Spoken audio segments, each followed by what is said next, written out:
Hey there folks, it's Glenn with the almost world famous Cactus Atlas, and on today's episode I'm going to be exploring an old ghost town near Tombstone, Arizona.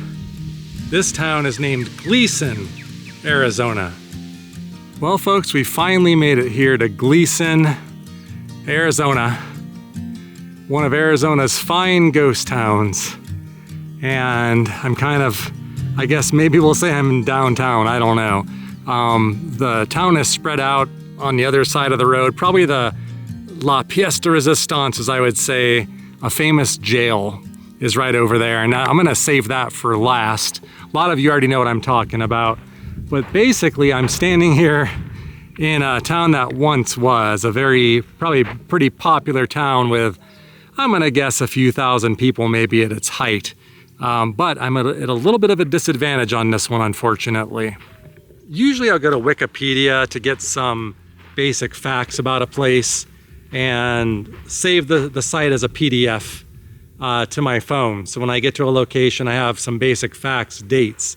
For whatever reason, the article on Gleeson just saved a bunch of blank pages. So I have none of the basics. That being said, what I really came here to do is I printed out, Gleeson has a walking tour brochure, and you could find it online. So there's a PDF you can download.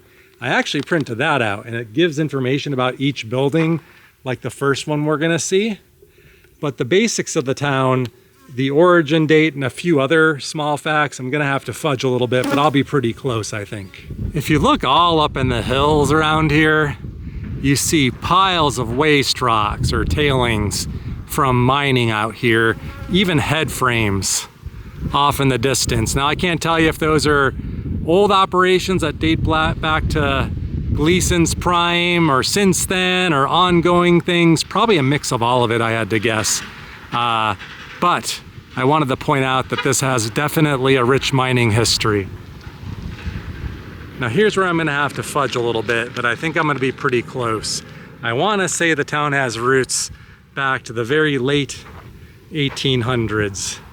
It may have been called something before this, I'm not sure, but the main deal out here I believe was copper. And by the early 1900s, you see the town really kind of come to life. So a lot of the buildings on here, we do have dates, and a lot of them are going to date back to the early 1900s. I know there's an old school that dates back to 1918, for example. So you had people out here living and working early 1900s through the Spanish flu. But basically we're just gonna do this walking tour. We'll put a link down below if you want to follow along, but I'm not doing them in order, in numerical order, because like I said, I wanted to save the jail for last, because I think that's gonna be one of the coolest things here. So the first building on our tour is stop number 5 actually on the map, and it's the Joe Bono or Joe Bono building. Originally built as the Gleeson outlet for a Charles M. Renault, a shopkeeper with stores in Cortland and another town called Pierce, all up and down this stretch called like the Ghost Town Road here in Arizona. This town has way more left to see, by the way, than a town like Cortland, which we may be visiting later depending. Now it says if you peek in the windows here, so I'm assuming we can, you can actually see an old mural. Doesn't date back that long. It dates back to 1982, when this was primarily, I think most of its years, it was actually a saloon. I assume also a general store or something at some time, but wow, I wasn't expecting this to be completely falling apart like this. I thought it was self-contained. Kind of like stuff like this better because we can get a better look at it. So let's take a look. A lot of buildings like this, I think their age is given away when you start to see the adobe mud brick walls that usually lined the insides. And if we look over this way, the brochure said peek in a window and you'll see a mural. I don't know what window they were referring to, because now we can see the whole thing, but there's some plaster on the wall. So that was a very common building technique where you would see mud brick on the inside and then they would put plaster on the outside like that. And I do see some color on that. It looks like it was painted white, and I see some like maroons, purples, turquoise colors. So I wonder if that's the location of the old mural. Interestingly, the brochure doesn't give me a date as to when this building was constructed. So we're going to presume, this is an early 1900s structure, and it's quite sizable actually. When you see it from the front, I only saw a picture from the front facade, but it goes back pretty far. You get a really good cross section too of this adobe wall, and it still has kind of the outer veneer on it and on the inside, so it's kind of holding it all in, but you could actually get a good look at the thickness of this thing. I imagine that insulates pretty well out here in this hot, otherwise really hot and humid desert heat we have out here. We're kind of in the beginning of the Chihuahuan Desert. There's another structure back there that I don't think is on the actual tour, so I'm not sure what that is. And I want to be pretty respectful because I know most of this town is actually on private property. Although, as you're going to see, I think they definitely expect tourism here because it's all set up for that. So I don't feel like we're trespassing or anything, but I also don't want to go too far off the beaten path here and be respectful. But you can still see the wood inside the windows there. This is a beautiful specimen, but you could see the roof is completely caved in. And at this point, now that it's exposed like that, it's only a matter of time. That adobe brick does not last out here. Give it a few really rough monsoon storms and it starts to melt away very quickly. Now, I did notice all over the place out here as I've been walking around, there's tons of old concrete foundations to buildings from a different time where there's virtually nothing left. That probably is testament to the actual size of this town. Now there's only like 6 or 7 stops on our walking tour. But you could see all of the private residents that still live out here today. And I guess that's what I saw. It's an old trailer, so not that terribly interesting, I would say that there, but that is pretty dang cool. I'm gonna give you a quick zoomed in look too, out there at all those piles. I don't see any activity like modern activity, so I'm gonna presume a lot of that is from Gleeson's heyday. Especially do you see the head frame through the bushes out there? There's a big Orban and an old classic head frame. Maybe we'll try to get airborne, although there are some power lines around here, and those are tricky. You could easily not see those from a distance, so I want to be really careful because there are wires crisscrossing all up and down here. So let's go look at the, I'm going to say Joe Bono store. Again, I like the facade of the store. And actually, one really cool thing, I'm going to be careful because we already had our one rattlesnake encounter today. There's a rattlesnake, so I'm going to try this. All right. Gives me confidence there's probably nothing hiding under there. But you can actually see this is the most well-preserved side or facade of the building that I've seen yet. And there's nice shade in here too.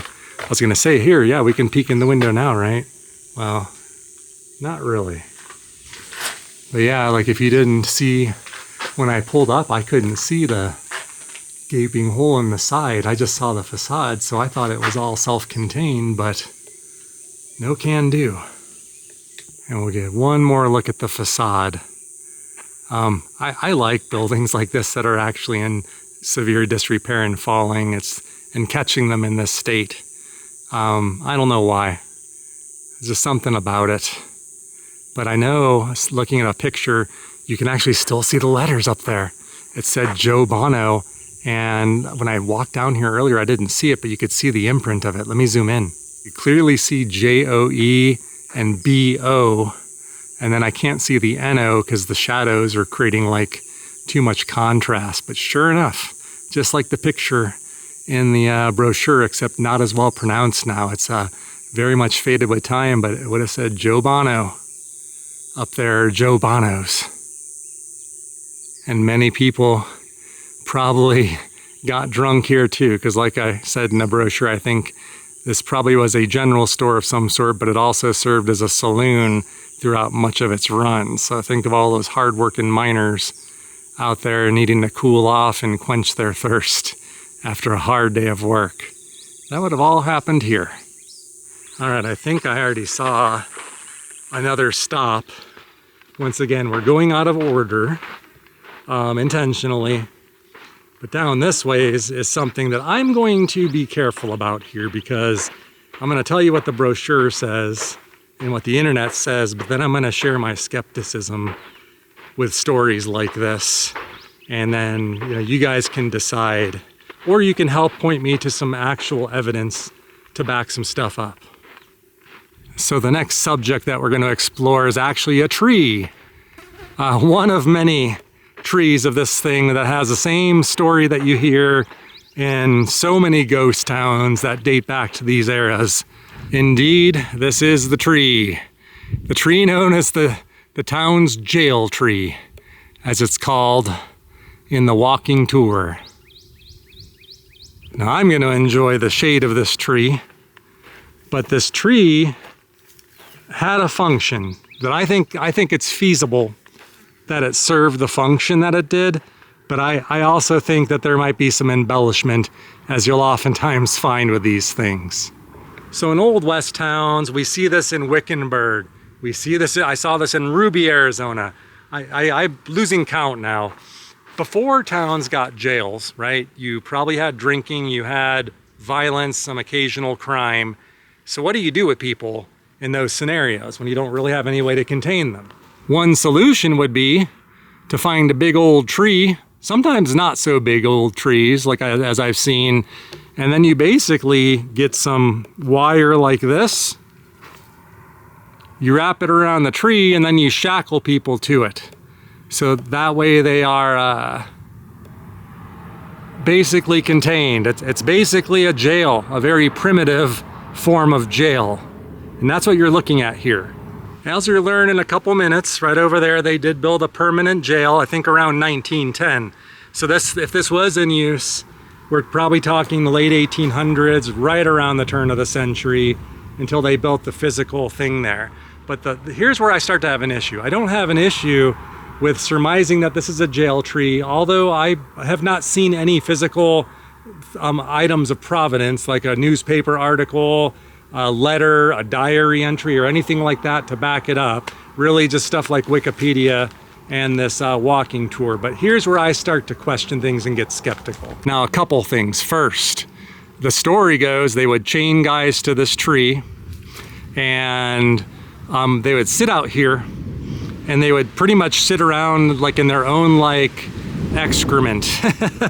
They would poop and pee out here, which I guess I could find kind of feasible.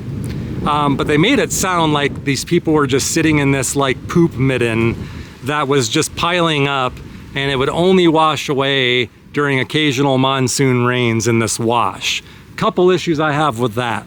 People back then weren't dumb, so if there was a monsoon storm, that I kind of am wondering about that, because if someone was in here, this does look like a wash actually, now that I'm in it, so I believe it. But these things, the flash flooding out here is unbelievable if you've never seen it. You would die. Like, I think you would literally die, potentially, if this whole thing was flooding. So, and I don't know if people were that cruel, and trees like this usually were not used to like detain murderers and things like that. The real people chained to trees were usually drunks. Usually the majority of stories I hear, they were more akin to the drunk tank. Somebody's probably acting up, drunk. They need to cool off, sober up. They would chain them to the tree overnight. There's some other towns I'm going to be visiting later that have the exact same story. And sure, if there's somebody that did something really bad and they had to detain them, I could see that as a temporary measure while they waited for like maybe the nearby town of Tombstone had like a county jail or something like that where they would transport them. So I don't really see men being chained up to this thing for long periods of time, first of all. And I guess if you wanted to make it unpleasant, sure, I guess people do have to relieve themselves, but I've not seen real evidence of that. it's just kind of one of those things. Has that been embellished over time? Feasible, right? I'm gonna say feasible, but the other thing they mention are kids would walk by and kids were encouraged to throw rocks at the prisoners.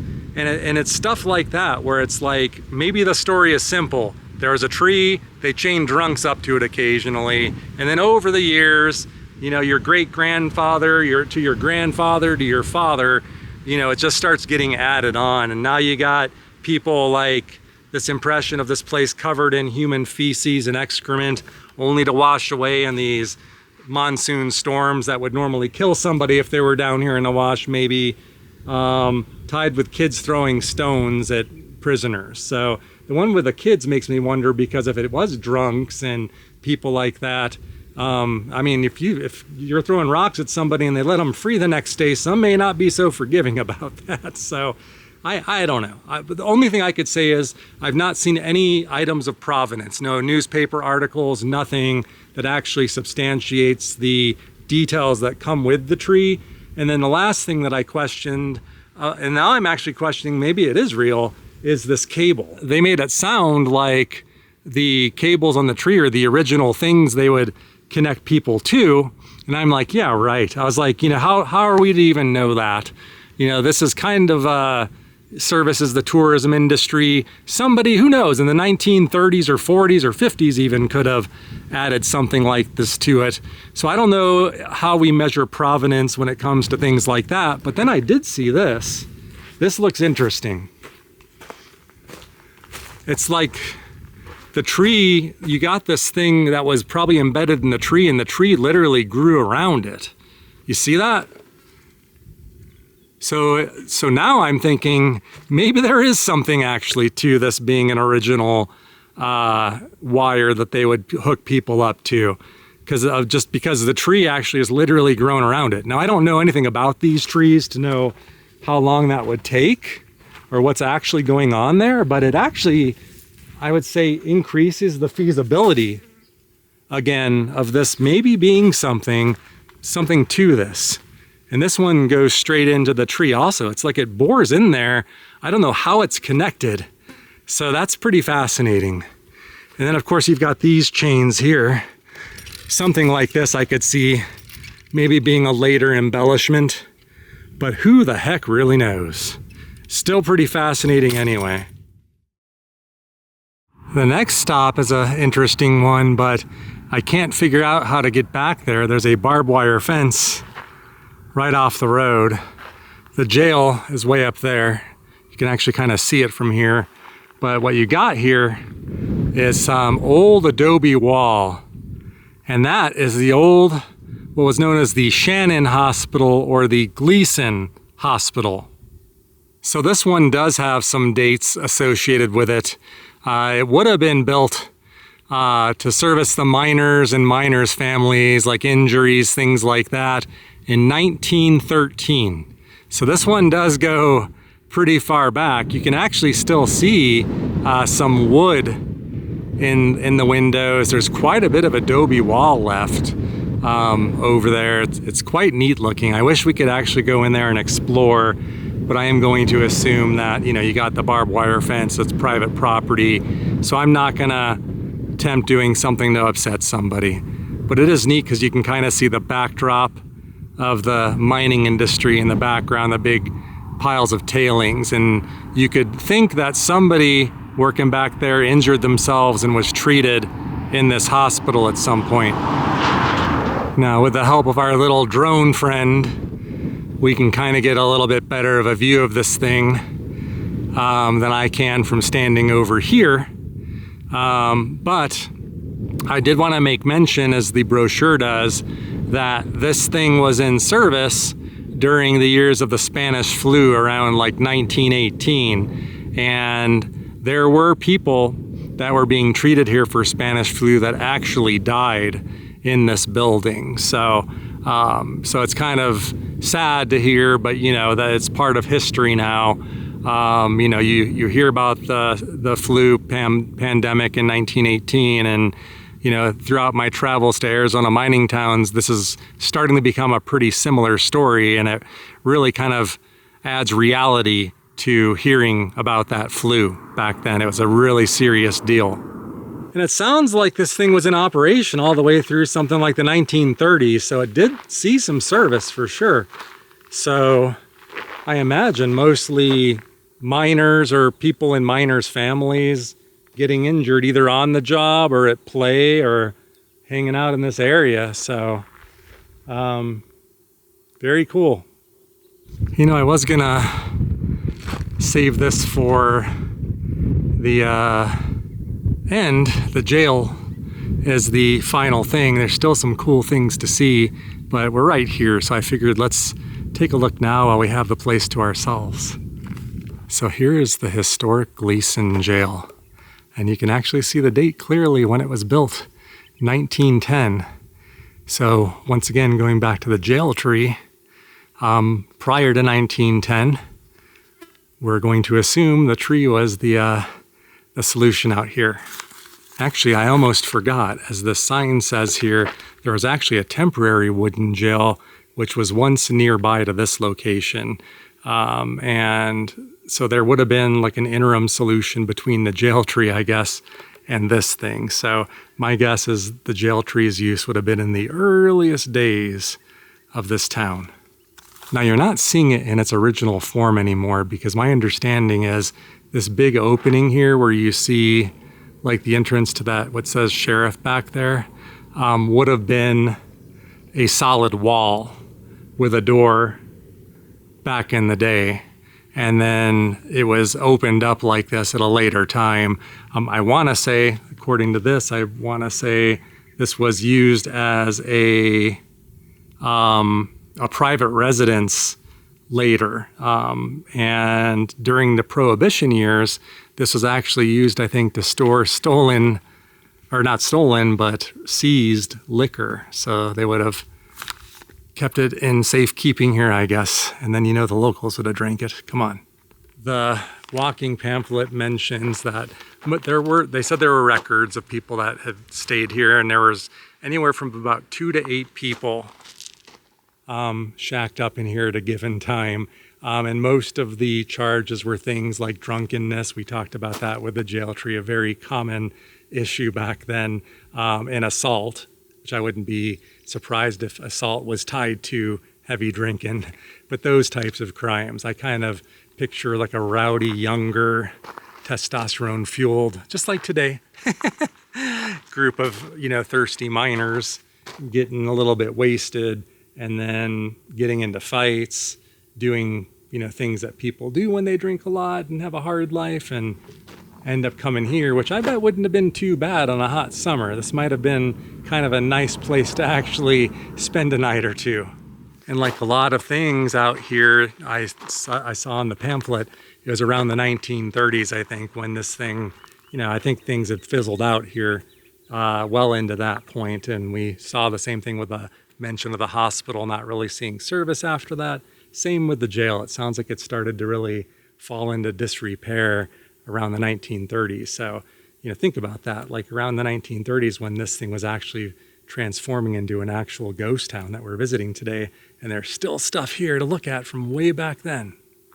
But it is pretty cool. They basically turned this into kind of like an open air museum, like this little spot over here, these old-timey cars. There's a Ford right in front of us, and you have more wagons, like you can walk around all around the backside here, and you can see some folk art mixed in here with some old things, and they even have like a porta potty.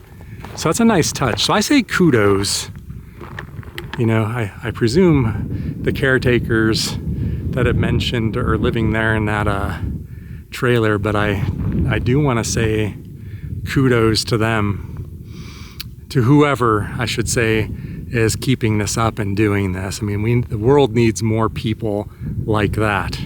Maybe one day, once I get through life, save up enough, maybe that's my destiny if I can convince Amy to do it. That's the trick.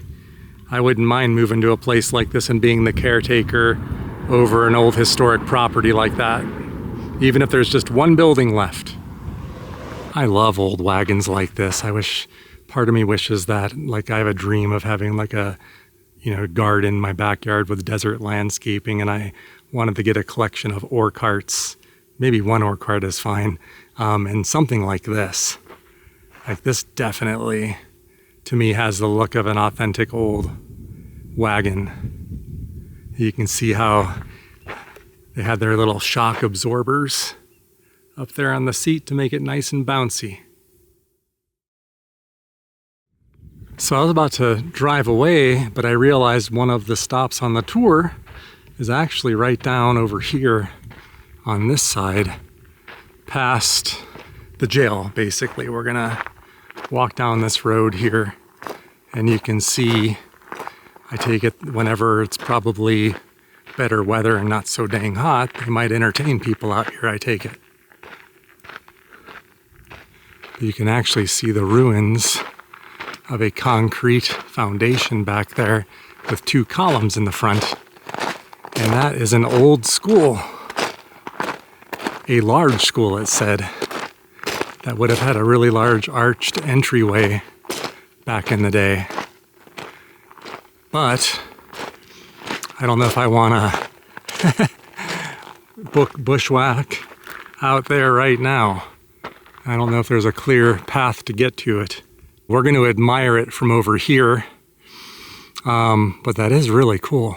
Now there's a couple interesting things of note about that I'll talk about. One, it was built in 1918, so I guess the year of the Great Spanish Flu. It was considered a large building. I assume it would have serviced the schooling needs of the entire town, everybody's kids. And one other interesting tidbit that it talks about is they disassembled it, of course, at one point. I think it ran until 1945, so World War II era. Then they would have probably taken it apart, picked out the wood, and repurposed it to build other homes and such, which isn't uncommon in these regions, because as you notice, there's not many trees out this ways. But one of the interesting notes that the pamphlet mentions is that the flooring in there, so wood flooring, I assume, was actually removed, and some of that wood floor is used in the current Crystal Palace in Tombstone. So just a few miles away from here. We're not far from Tombstone at all. But this would have presumably taken place in the 1940s, not back in the Old West when that would have happened. You can see it's a pretty cool property. I wonder what they do with this. If they, I'm gonna guess in the winter months when tourism would be better, I'm gonna guess that they could serve something here. Maybe they serve cold drinks. Maybe they don't serve anything. Maybe they just did this to be nice. Whatever the case, I love it. And unless I missed something, I think there's 2 more stops that I'd like to make. One is going to be the cemetery. We'll save the cemetery maybe for last. And then another home, the Martinez home. I think the last home that was occupied from that era. This sign has been bleached out by the sun. I can't read half of it. I see 1930 there on there. Now the actual pamphlet doesn't say anything about the origin date of this. All it really says was, I think, that the family, the Martinez family, somebody was living in here all the way up through like 2003, and I think in later years they were using it more for like family reunions, things of that nature. But interestingly, as you can kind of see up there, the house did get, maybe it still does to this day, have electricity. I don't know if anybody's doing anything with this, but it looks like it's in pretty good shape, if I had to say. But essentially, yeah, you're looking at the last home, I guess, from Gleeson area, vintage anyway, where there was a family living here all the way up through apparently 2003. And now it's part of a ghost town walking tour. Now, one interesting thing of note, according to the pamphlet, it says is that the home did receive electricity. We see evidence of that already. You see lights on it, other stuff, but it did not have running water. And my interpretation of that is that it never had running water, And then it mentioned dual outhouses in the back. And sure enough, look there. I don't think we can walk back there. It's all barbed wired off. But that definitely looks like a dual outhouse. I even see a door. It looks like it has a moon shape in the door. Not that that means anything. Not that that is what it is. Seems like a stereotypical outhouse thing maybe to do. It's probably just the door is deteriorating, but from this angle it kind of looks like that. But I assume that is the dual outhouse. Kind of interesting how the doors face the other way, away from the house. And I'm gonna guess this was a garage, if I had to guess. Although it'd be a pretty big garage, I don't see why not. It could have been another residence though. So I did notice this gate here. Not that I need to open it, I could go underneath it, but I don't see. So first of all, I do want to be respectful of this town because most of everything here I think is on private property. So it's amazing that they let people in here. I go on the record, I'm always on video, so you know I'm respectful. I don't see any no trespassing signs, and nobody took any care to lock this thing up. So I am going to assume it's okay to come over here and maybe peek in a window. I'm not gonna even try to open the door, but you know, we can kind of get a little bit of a look, I think, in there. I can't see how good.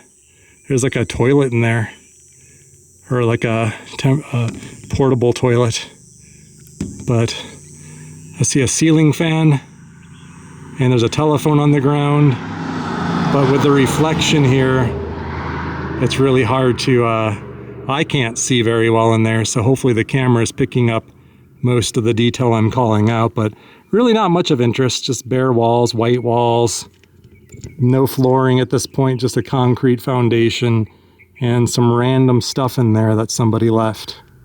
Well, one other interesting thing of note is it mentions that, you know, the home was added onto over time, so we would assume that even though this is a tiny little house, it would have been even tinier, I presume, at some point in its journey.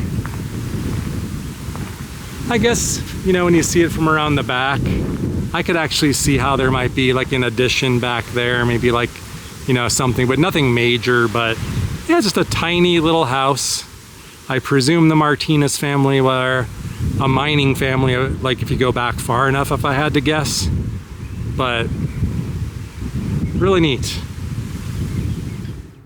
That should leave just one more thing if I'm not missing anything. I don't think I missed anything on our walking tour. By the way, it's all wrinkled up now, but I just printed this out from the same PDF that I linked to below. So I would highly recommend if you want to come visit here. It's on the floor now. You can see this little map. It shows the locations of each. I think there's spider webs all over me. Like when I was looking in the window, I felt spider webs fall all over me and I was like slapping it off. But hopefully there's no spiders that came with it. Anyway, so yeah, the map shows the numbered location. The numbers on the map correspond to the locations. They're all spread around like an intersection, basically. And yeah, I got spider web all over me here. So the cemetery, which is right here, you can't drive in there, I don't think, unless you can open the gate. It's really rutted though. I'm just gonna walk in there. If I can even walk in there, I assume you can. But basically, the cemetery is down the road from where the jail was quite a ways, maybe like 3/4 of a mile, maybe even a mile. So the cemetery I think you're gonna wanna drive to. I could see the Martinez home.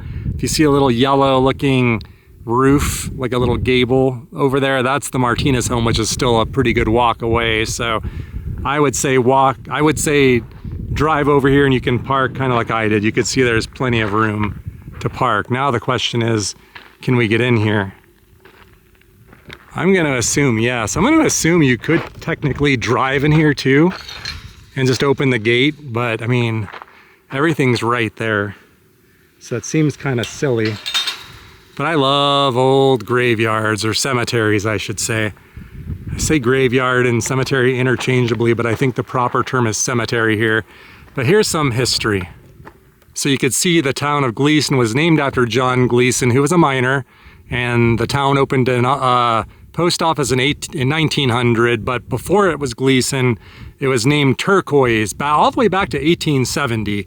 So I'm going to guess Gleeson and all the history we're looking at is primarily from the early 1900s, but if you really went back far, there's probably nothing left to see anymore, but it does go all the way back to the Old West.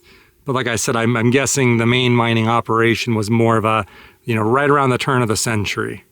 And this is always really cool and helpful because a lot of cemeteries don't have anything like this. But you could see the list of people that, when they were like born and died in alphabetical order. Some of them were infants. You could see born 1925, died 1926. You could also tell by the names. They're all very Spanish. I'm guessing there's a lot of Mexican descent here, because this was Mexico at one point. But you do have some pretty old ones in there, like Jake Preston was born in 1856, but died in 22. But the most recent burial I read about was in 2008. So I don't want to say that things have ended here, but I do see a couple. I see a 1918, so that could be a Spanish flu. I see a couple 1918s that are, popping out at me here, but there you go, like proof that people lived out here, worked out here, and died out here. Anyway, I'm gonna just kind of go, the main cemetery is right there. Then you have this one random grave right here. Let's take a look at this one, see what this is all about. This is a nice one. Oh, look at that. A familiar name, Gilbert Q. Martinez, born in 1940, died in 2019, so even more recent than what I read online. So I'm guessing there was another burial here since then, and maybe that explains why this one looks so fresh and nice and is over here. But I would presume one of the Martinez family, right? That we just saw the house. Whoever this was, Mr. Martinez, probably spent a lot of time in that residence back there. And you can see the backdrop of the mountains back there with all of the tailings and such on them. But all of the main ones are all grouped together. There's a couple random ones here. Maybe we'll hit those on the way back out, but pretty small graveyard. Although there's more, it's just kind of in clumps. You've got a couple fenced in areas. You got some that are just out this ways. And then this big group. This area looks to me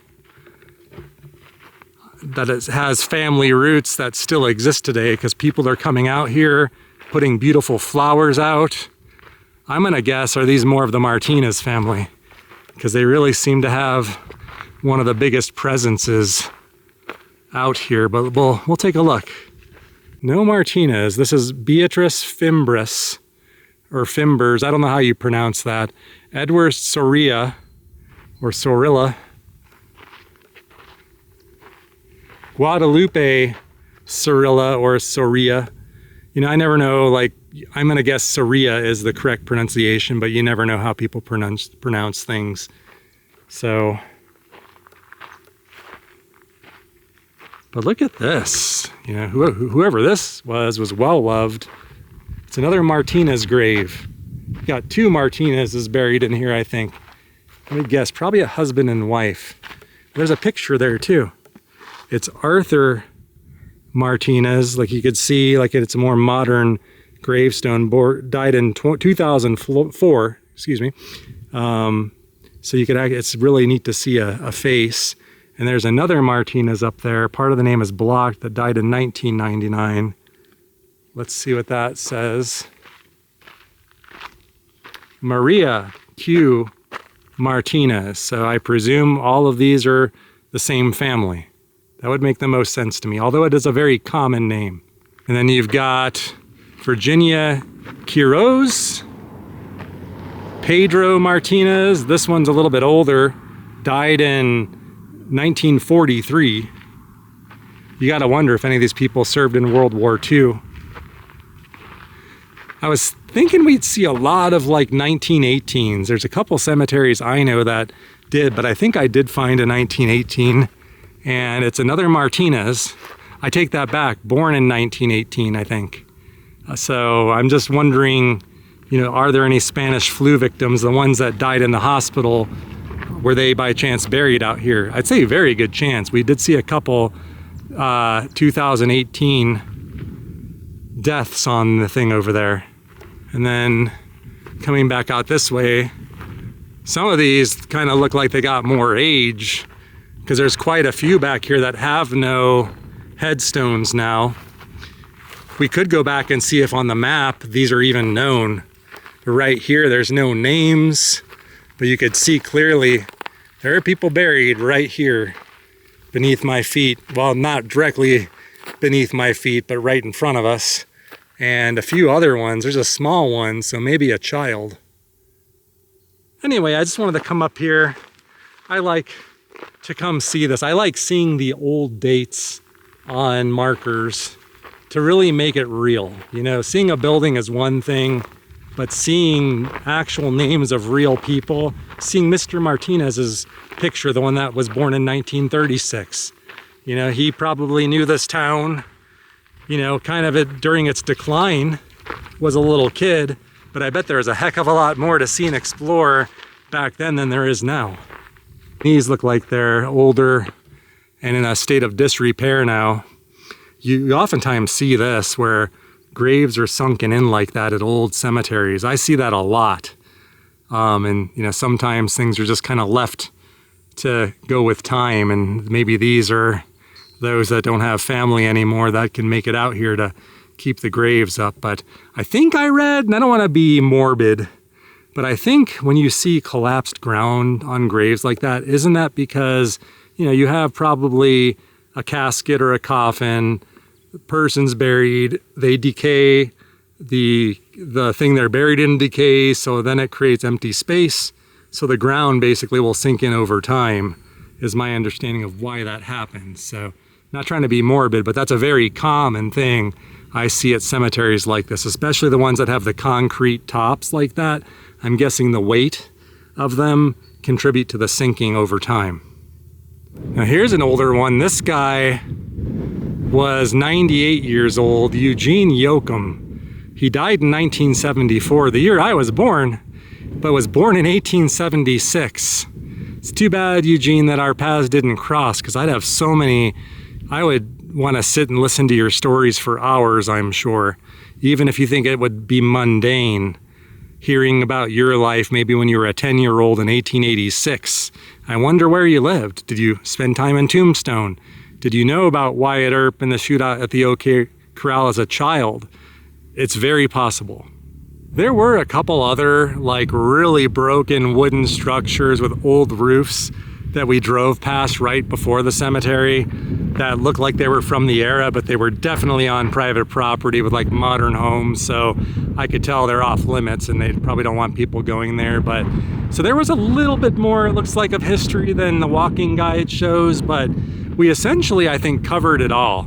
The only thing I'd like to do is see how close you can get to the mines up there, but that's gonna have to wait for another time.